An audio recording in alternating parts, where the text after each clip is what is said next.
when Siddhartha, who was Buddha as a young man, was going through his experiences of learning about enlightenment as a young man, he was fasting for a great period of time. And his friend's name was Govinda. And Govinda and Siddhartha traveled all over the countryside. Siddhartha had been a prince, and he had never known anything about suffering.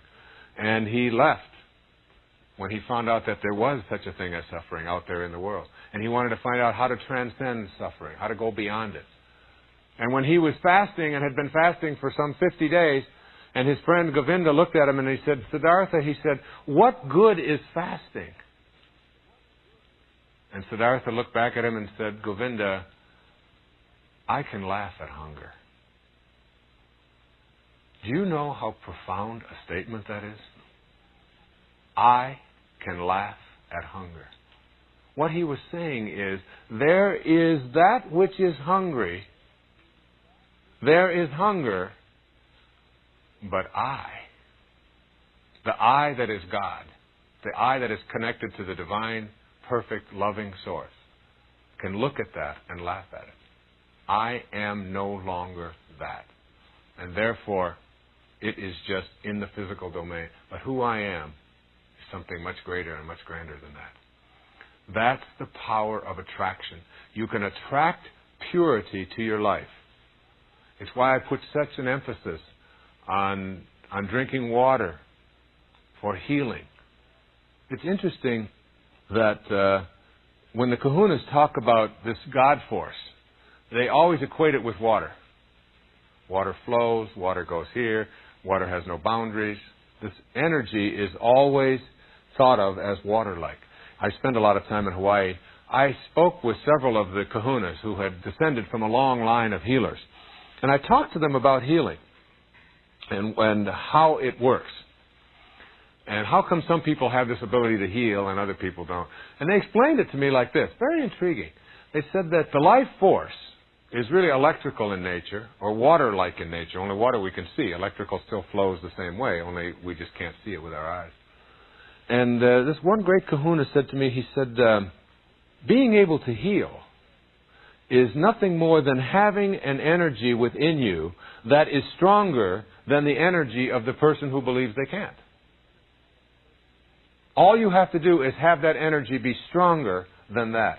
And he said, between your thoughts and any place on your body that you feel needs to be healed, like an ache or a pain or a disease or a boil or a headache or a backache or a cut or just a plain disease process of some kind that is located in a specific place in your body and you know where it is, he said, between your thought and that place in your body, there's a current. And the current is like an electrical current. And he's writing, I was writing this down. It was so fascinating. And he said, that current has charges. And these charges travel along that current. And between your thought and that place on your body, you can place what they call shadowy substances that will heal that sepsis or that disease or that pain. And the way that it works is that what you place along that current is your will. And your will is in the form of thoughts. And this energy that I'm talking about, this power of attraction, is really the power of your ability to think. It is your thoughts, which are not in the physical world. I mean, you can't get a hold of them. It is the power that you have to think. It is that power. And you can harness that power and place it along, according to these healers, you can place it along this current in the form of these shadowy substances or waves, and you can literally visualize or picture it going from your thought to that place. And you just keep that current filled with the will of healing. And that, he said, is how it works. And I must say that, some people have given me a lot more credit and so on than I believe that I personally deserve in this area of healing and so on. But when somebody comes to me whose belief in me is stronger than their own disbelief in themselves, I find I can help them.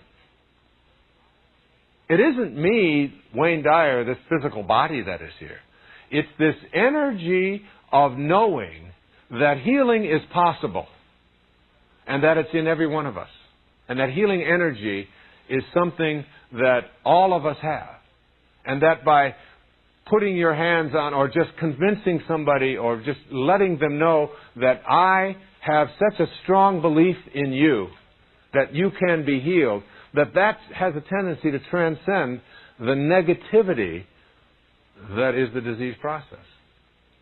And that it isn't some magical faith-healing kind of thing at all. I mean, if you read the work of Bernie Siegel, and if you read Deepak Chopra, and you read Dean Ornish, and many of these people, medical people, who are talking about the mind-body connection, they're really talking about a strong sense of connecting to the chi, or the prana, which is just the energies. It's just another word for that energy, for that God force.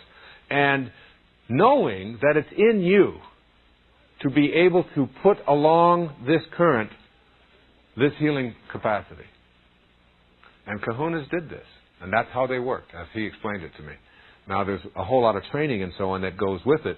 But I find it very intriguing when I think about this word attraction and being able to attract and this concept of energy. There was a poem by a Sufi poet. His name is Rumi. He lived 1,000 years ago in what is today Afghanistan. Rumi had a poem that really reflects what I'm talking about here. It's called The Seed Market. I'd like to share it with you as we talk about this energy. He says, can you find another market like this? Where, with one rose, you can buy hundreds of rose gardens? Where for one seed, you get a whole wilderness? For one weak breath, the divine wind? You've been fearful of being absorbed in the ground or drawn up by the air. Now your water bead lets go and drops into the ocean where it came from. It no longer has the form it had, but it's still water. The essence is the same. This giving up is not a repenting, it's a deep honoring of yourself. When the ocean comes to you as a lover, marry at once, quickly, for God's sake. Don't postpone it. Existence has no better gift. No amount of searching will find this. A perfect falcon, for no reason, has landed on your shoulder and become yours. So this force, this healing energy, this invisible attraction that we want to use to bring something into our lives, is the same power that you have that allows you to process exactly what I'm saying right this minute. It's almost like you have to do a somersault into the unimaginable. You have to think of yourself as not only having a physical body, but as having an energy body as well. If you take your arm and you stick it out in front of you straight, you'll see there's about, however long your arms are, there's that much distance between your trunk and how far out your hand extends. And you move that hand above you and behind you and all around you, that distance is an energy body that is always with you. And the sorcerers talk about this energy body as being something that is assembled around you. And this is a foreign concept to all of you cookie thieves out there. It's a foreign concept that is already, I can hear you out there, listening in your car, saying, wait a second, what is he? Is he flipped out? What is he talking about, an energy body? And yet, when you begin to see that this energy body, if someone gets too close to you, if someone is talking to you and they stay about here, you're pretty comfortable, aren't you? It's okay if I stay about an arm's length away.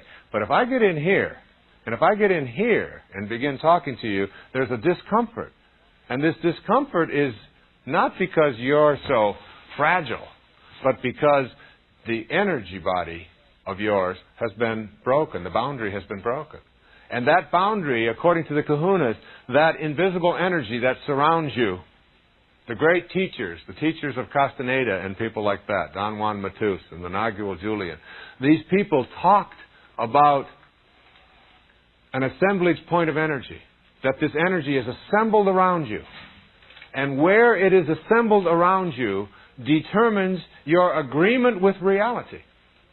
And in order to shift your agreement with reality, which is what I'm asking you to do in this program, to shift your agreement with a reality that says, I don't have this divine capacity.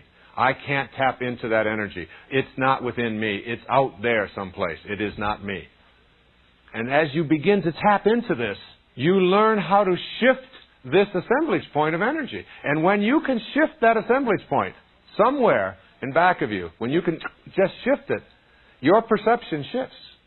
It's very much like what happens when you're in a dream. And everything is just as crystal clear as it could be in this dream. You might be composing. You might be writing something. You might be giving a talk. Who knows what it is that you're doing. But it's just every word just seems to flow and you just seem to be in harmony. You might be flying. It might be just a perfect moment.